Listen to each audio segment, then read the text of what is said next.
सारी रात गुलूकार सुने गजरियां मुजरे सुन सुन के पैसे बरता बैठे उड़ा पिछा पीर ने जेब 500 रुपया रह गए दिले सोच रहा है दमी नाल मैनू कमियां ही तंग करता कोई पिल क्यों मारा दे होया कमी केड़ा केड़ा एक गुबार आई एक नाई ते त्रिया 82 हुण त्रे लेने चाहे कल पीर दी सानू राजी करो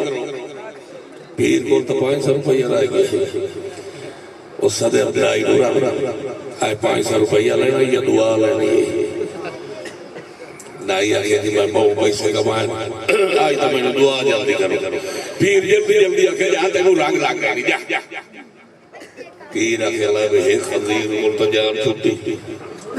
पिछू बाकी दो खले दुए नु अगलो आवे ना गुबारा और नाई दुआ नहीं जांदा तो 500 रुपया लेना ये दुआ उस आखे जी नाई दुआ नहीं जांदा ते मैनू ही दुआ दे उस आखे तैनू उस तो ज्यादा लग मेरा सिकोल कुछ हो आवे ना तो दुआ लेनी या 500 रुपया लेना मेरा सिपा कि मेरा पीर तुसी 480 मई च दियो 20 रुपया दी दुआ च दियो चलो मैनू दुआ च दियो ते आज तो सजना दी इजाजत पाकिस्तान जिंदाबाद 10 बजे गई ओ नहीं दी यार एक मेरा सिलगार बच्चा जमे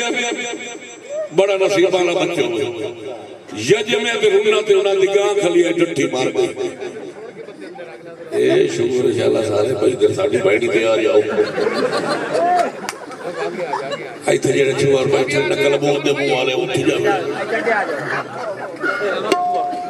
अगो आ जाओ मैं नहीं बला नहीं है बजट खा ले अमर भाई देखिए अग्गा समर तो मेरा मूड सही करना तो ता ही सही होना बच्चा है ना थोड़ा जा जे आखे मूड मेरा बने ये तुसी मूड बना अल्लाह की आरती करने पे बच्चा जब मैं तो रुकना मेरे आसी दी गां खाली टट्ठी ते अल्लाह बेली हो मर गए उन्ना कहला भाई इस बाल दी सकी कुटे ने ए लांती यार होंदा कोई ना कोई ढोर लम्मा लगाता ए दा कोई टोना करो ओदा प्यो पे अल्लाह दा नाम ने मेरा पोतरे इस वक्त ना रोस उस प्यो पोत नु चाह लिया ते चुम्मन लग गए मेरा पोत रोवे ना प्यार अल्लाह दा ना प्यार रोवे कुत्ती दे पोतरा ना प्यार रोवे नहीं तो कोई ढोर लम्मा लगाओ लाजो थाप के सवा गया पिछू जब इनके प्यो निकले तो पिछू बच्चा मोड़ उड़ना यार ना दिखे फड़वा दिखले आई टट्ठी अल्लाह नु प्यारी हो गई दोया मेरा से आके भाई ऐसे सकी दिन होते ने ऐसा 3 लाख तो सादा ढोर पे जाता था ओदा प्यो पे के अल्लाह दा नाम ने मैनू आखिरी चांस दियो इस तो बाद तो छुट्टी लो जी मेरा से जाट की मेहनत की ओनु पे 10,000 महीने दा ले जाते सादा छुओ ना रोवे जाटा हो सके मेरा प्यो जे हो गया तुसी फीडर दो ता मैनू पता है उन्ना एडा लंबा फीडर पता है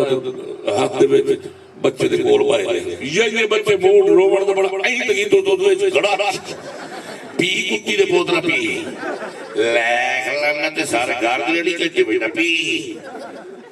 उस ता 6 साल रोवण दिता 6 साल तो बाद बच्चे नु जबान लग गई ये जबान लगी ते बच्चे तो सदया दादू दादू ठट्ठा दी जेद नहीं गई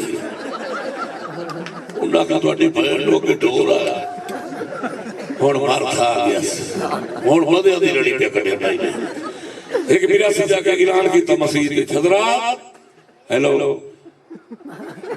हेलो लाइट बार नहीं किधर लाइट वाला बैठा किधर मेहरबानी कर यार हिक्का बल्लन दे सानू रतियां पी लगी ने जरूर तबीयत जो टांगे गाड़ पई होती चिट्टी मार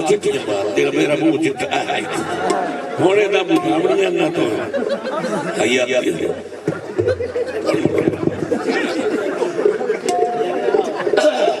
हेलो हेलो हेलो ऐलान मेरा सीता मस्जिद हजरात एक ऐलान समाज फरमाए कोई साडी बिरादरी दा बंदा भुल्ले चुके बच्चे दे को टपया किसी दा नुकसान हो गया साडी कोई जिम्मेवारी नहीं किना ऐलान सुनिया ते किना कोई ना सुनिया अइदू तकदीर छुअर दे मामे नु चाहिए इने मामा टपया ते छुअर सदया मामू ठट्ठा अल्लाह नु प्यार हो गया हुण ओदे प्यो नु चेता भी सिर गया प्यो नु याद न रही प्यो पोत्र दे कुछ टप्पड़ लगे ते प्यो नु आया चेता भई ते लालती सदेंदा प्यो पोत्र नु प्याखे ना ना अल्लाह ना मैनू ना सदे मेरे पीछे निके निके ना ना छोड़ दा हिले खला छोड़ प्यो नु सदया अब्बू गवाटी एक पिराई आयो बहुत हो ओदा प्यो प्याखे शुक्र है मेरा हाई भी नहीं लालती मूड ना बड़ा मूड खराब कर इन्हें मेरा मूड खराब कर तबलीग की 40-50 बंदा बैठा है कि मुसलमानों नमाज पढ़ी करो रोजे रखे करो किसी गरीब का हक ना खाता करो नशे शराब तू परहेज किया करो चोरी ना की तू परहेज किया करो अल्लाह ताला माफ फरमा दे यहूदी तबलीग खत्म हुई बारू एक जाट मसीह के बाड़े ऐना छुरा जाए बदो छुरे समय मौलवी ने के मौलाना साहब छुरे नु गवाए हो मौलाना साहब का मेरी भी सुनिया उन सारे बंदे में छुरे अलग ही अंदर हो सके तुसी जितने